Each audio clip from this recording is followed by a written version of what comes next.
Salvation is my best gift ever.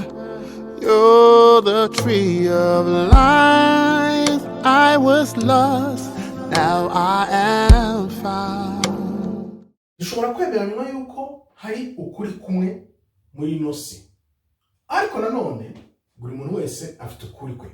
Ntabwo wahatira umuntu ukuri kwawe kuko nawe aba yumva ko afite ukuri kwe.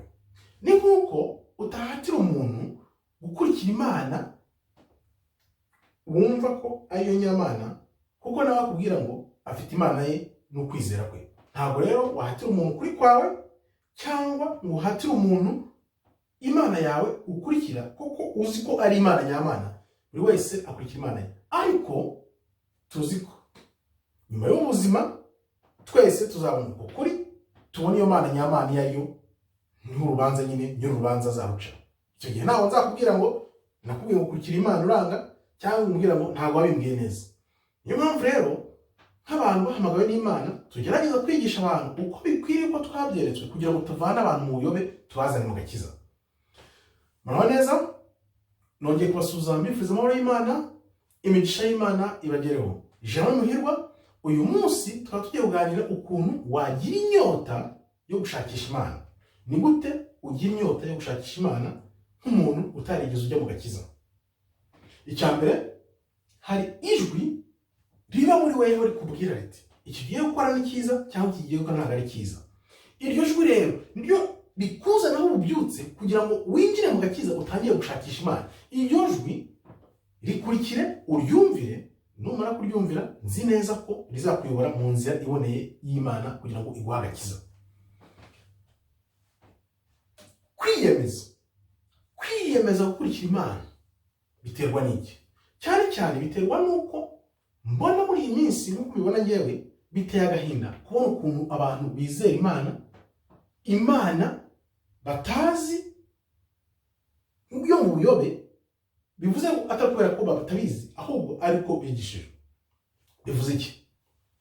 Abantu bashyizwemo gusenga nk'ibigirwamana cyangwa gusenga ibishushanyo cyangwa gusenga ibindi bintu byose bibonetse bakabyita ngo ni Imana.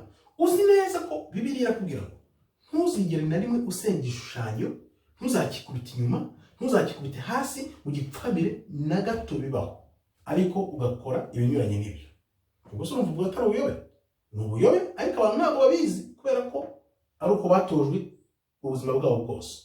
Kubw'iyo mpamvu rero igikurikira ugomba gushaka uko ubwo buyobe bwagiye mu bantu, ugatangira ugasoma ukumva, none wamara kubona uko ubwo buyobe bwagiye mu bantu ugakanguka ugakurikira agakiza ka rya jwi rikurimo imbere rikubwira ngo ibi ntabwo bimeze bitewe n'ibyo ubona biri kuba. Fata ibiri kuba urebe ibyo ijambo ry'Imana rikubwira, noneho ushungure uvuga ati ibi bintu nyamara koko bishobora kuba ari utangira ushakisha, ugira inyota uvuga ati Imana iri kwirimvugisha kuki rihora rinzaho rimbwira ibi bintu, nakora ibi hakaba ibi, nakora ibi hakaba ibi. Noneho uko nguko ni kugenda ugarukira Imana ugatangira gushaka Imana n'umutima wawe wose n'ubwenge bwawe bwose n'imbaraga zawe zose. Nzi neza ko Imana ikwiyereka ikoresheje umwuka wera. Icyo gihe rero ni gutangira gusoma ijambo ry'Imana, Bibiliya, amanywa n'ijoro. Usoma Bibiliya amanywa n'ijoro, ukumva ijambo ukarikunda naryo rikakwinjira. Uko ugenda usoma ijambo niko Imana nayo igenda ikwiyereka, ikuvunguriraho ukava muri ubwo buyobe neza, ukajya mu mwuka, ukava mu mwuka ukajya mu gakiza, ukajyamo wese ukumva ko uranezerewe. Gushakisha ukuri ni kwa kuri natangiye mvugiraho. Ubishaka ute? Ntabwo nk'urugero, hari ibitabo byinshi byanditswe, hari ibitabo byavaga muri za Bibiliya, hari byinshi bivuga, ugenda utangira ku ijambo ry'Imana ukarisoma. Byibuze nk'urugero rw'ubutumwa bwa Thomas, baravuga bati shakisha ukuri nukumenya kuzagutunga, nuko gutungura kuzagutera ubwoba, ariko nikumara kugutera ubwoba kuzaguha kwiyobora bose, kuko ukuri, ufite ukuri nta kintu na kimwe cyakunanira kuyobora, yaba abantu, yaba ibintu, yaba ibyo byose. Iyo umaze kubona ukuri kw'Imana ikakwandika mu mutima wawe, nzi neza ko urenga byose, ubirebera ahangaha kuko uba ufite ukuri kw'Imana. Iryo ni ihame narabyiboneye ubwanjye, kandi na n'ubu ukuri niko tugomba gukomeza gushakisha kugira ngo noneho tumenye Imana, umugambi dufitiye n'impamvu turi aha na nyuma y'ubuzima uko tuzabaho. Nuko rero ushakisha ukuri kukakubamo, ukitandukanya n'ikinyoma cyangwa se n'ibindi bintu byose byakujyana mu nzira yo kurimbuka. Ibuka iteka ryose ibyiza Imana yagukoreye kugira ngo bigutere imbaraga.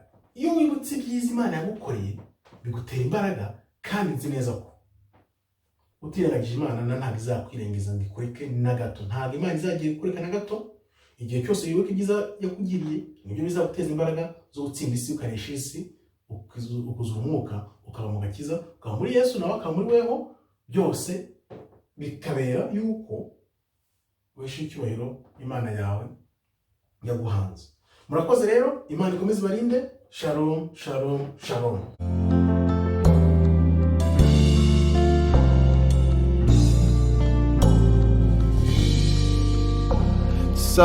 Salvation is my best gift ever. You're the tree of life. I was lost, now I am found.